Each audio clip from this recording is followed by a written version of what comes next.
स्वाति मालीवाल फिलहाल अब कानूनी एक्शन ले रही हैं, जांच भी तेजी से चल रही है, लेकिन जो कहना है विरोधियों का कि किस तरह से बीजेपी की स्क्रिप्ट पर काम स्वाति मालीवाल ने किया है, इस पर कैसे आप जवाब देंगे?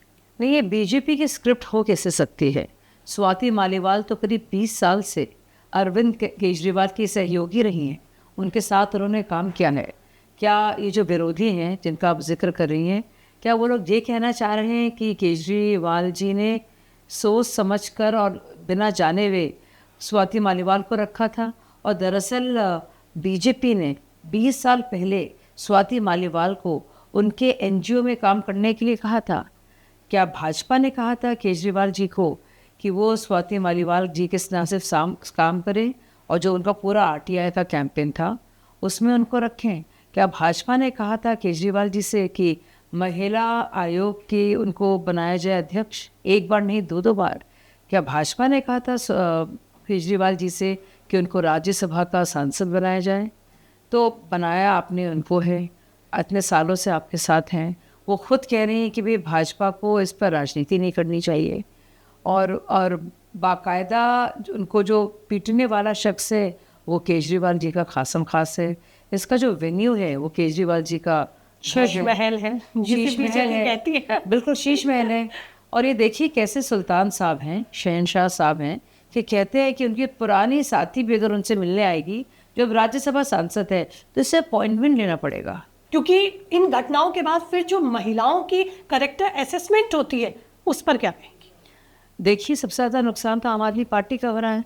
इससे भले तो वो जेल में ही थे।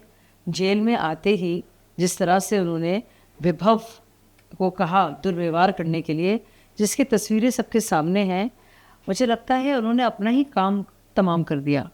तो इससे बेहतर तो भाई साहब जेल में ही थे। और इसलिए तो यही है कि केजरीवाल जी का घर जो कि शीश महल है, वहाँ के सुल्तान साहब ने किस तरह से अपने प्रिय गुर्गे को बाकायदा बदतमीज़ी करने के लिए कहा। और आप देखिए 2 वीडियोस रिलीज़ करके उन्होंने स्वाति को बदनाम करने की कोशिश की है कि वो झूठ बोल रही हैं। अब वो 2 वीडियोस के बीच में क्या हुआ वो कोई बता नहीं रहा है। पहला जो वीडियो है जो ड्राइंग रूम में वो बैठी हैं, बिल्कुल उससे पहले क्या हुआ इसको लेकर भी पूरी चुप्पी है। जब सीसीटीवी फुटेज की बात होती है कार्रवाई करने के लिए, तो जो सीसीटीवी की फुटेज दी जाती है वो पूरी तरह से ब्लैंक होती है। तो सबूतों को हटाने की कोशिश है। अगर भी कुछ छुपाने लायक था नहीं तो उन्होंने सीसीटीवी फुटेज को ब्लैंक क्यों भेजा? वो सीसीटीवी फुटेज कहाँ गई? वो इंसान जो कहता था कि सीसीटीवी फुटेज में और सीसीटीवी कैमरास में ये वो सुनिश्चित करेंगी कि कोई भी सारी महिलाएं सुरक्षित हैं, अब आपके घर के ही सीसीटीवी कैमरा कैद नहीं कर पाए कि कैद की हुई तस्वीरों को बाकायदा डिलीट किया गया। अच्छा, दूसरी बात देखिए, विभव 13 दिन की क्या वाकया है, 14 मई को क्यों विभव अपने फ़ोन को फॉर्मेट करते हैं?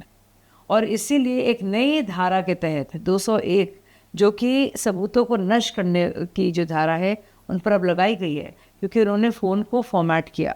यानी कि किससे उनकी बात हुई, कौन फ़ोन कॉल्स आ रहे थे, किसको ये फ़ोन कर रहे थे, क्या व्हाट्सएप मैसेजेस हैं, क्या फेस टाइम ऑडियो में बातचीत हुई है या कुछ आदेश लिए गए हैं, इस पर पूरी तरह से चुप्पी ना सिर्फ साधी गई है लेकिन बाकायदा सबूतों को प्लान तरीके से, सुनियोजित तरीके से ख़त्म करने की, नष्ट करने का प्रयास है।